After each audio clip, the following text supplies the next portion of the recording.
네. 근데 아시다시피 우리 사회는 어떻습니까? 형사적으로 법을 위반하게 됐을 때 한번 레이더에 포착되면 그 사람의 지난 전 생애를 법적으로 평가해줄 준비가 되어 있는 검찰 등 수사기관이 있습니다.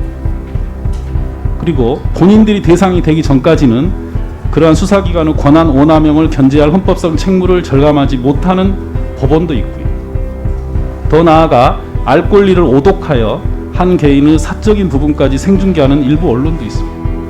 저는 그래서 우리 국민들께서 정말 많은 좋은 법이 있음에도 불구하고 힘들다고 생각하십니다.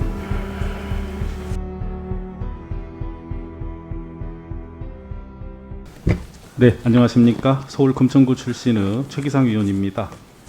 법제처장님께 법제처 업무 중에 오늘 업무 현황에 나와 있습니다만 정부 입법 총괄 지원 조정 그리고 법령 심사, 법령 해석 부분이 매우 중요하다는 당부 말씀을 드리고 앞으로 이 부분에 더욱더 신중히 임해 주십사 부탁을 드리겠습니다. 네. 그 업무 현황에 보면 법제처는 의원 발의 법률안에 대한 법리적 검토 의견을 적극 제시한다. 그리고 부처 간 이견 법안은 정부 의견을 조율하여 국회에 전달한다. 이렇게 되어 있습니다. 맞습니까? 예, 맞습니다.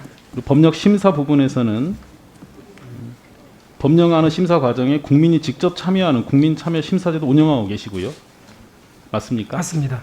그리고 법령 해석 부분에서는 행정기관의 잘못된 법령 해석으로 규제의 확대 적용이나 법령의 소극적, 차별적 집행을 사전에 방지하여 국민의 권리 보호를 하고 계시고요. 맞습니다. 이 부분이 저는 매우 중요하다고 생각을 합니다.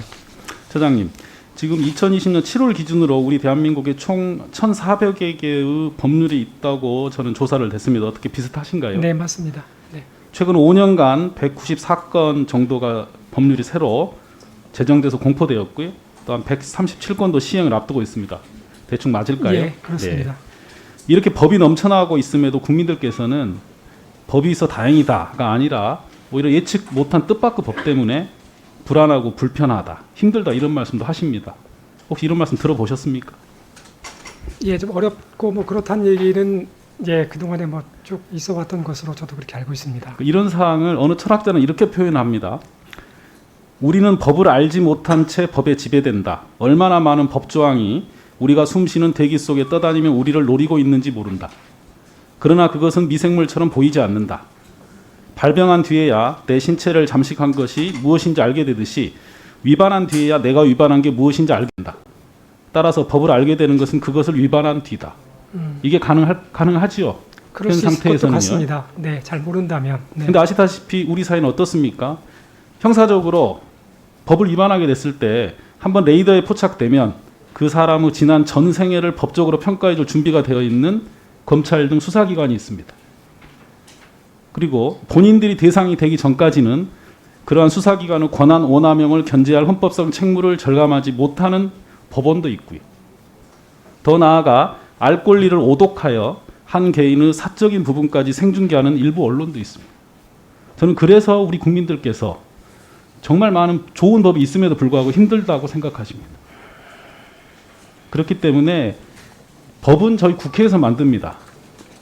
그렇지만 결국 법이라는 것은 그 내용이 꼭 옳아서가 아니라 가끔은 그 당시 다수가 그런 의견을 갖고 있을 수도 있습니다. 그래서 잘못하면 소수의 그리고 국회에서 목소리를 듣지 못하고 국회에서 보지 못하는 분들의 의견이 반영되지 못할 가능성도 있습니다. 또 가끔은 헌법재판소에서 위헌 결정을 받기도 하지요. 이런 과정이라면 지금 법제처에서 하고 계시는 정부 입법 총괄 지원 조정 그리고 법령 해석 등의 과정에서 혹시 저희 국회에서 미처 생각하지 못하는 부분을 더욱 중심을 가지시고 일을 해주십사 부탁을 드리고 싶은 것입니다. 네, 명심하겠습니다. 근데 저는 그보다 조금 더 나아가서 가끔은 상상력도 필요하다는 생각을 합니다. 직접 법제처에서 모시지 못한 국민들도 계실 수 있습니다. 아시다시피 최근에 코로나19 사태를 경험하면서 그전에는 저희가 잘 못 뵀던 분들이 우리 사회에서 아주 중요한 분들로 드러났지 않습니까? 네. 우리 간호사분들, 청소 노동자분들, 돌봄 노동자분들, 택배 노동자분들도 계시고요. 과거 이 부분을 고 노희찬 의원께서는 6411번 버스 승객분들로 또 상징했던 기억도 납니다. 그래서 우리 법제처에서 담당하시는 분들이 직접은 못 만나지만 그런 분들을 끊임없이 상상하고 그분들의 입장에서 이 법을 만들고 해석하는 노력들을 계속 해주십사 부탁을 드리겠습니다. 예, 이 의견을 좀 말씀해 주시죠. 네, 의원님의 문제의식에 전적으로 동감하면서요. 약자를 위한 그런 어떤 따뜻한 법령 이런 것들을 만들 수 있도록 또 해석 집행이 될 수 있도록 법제처에서 역할을 다하도록 그렇게 하겠습니다. 네.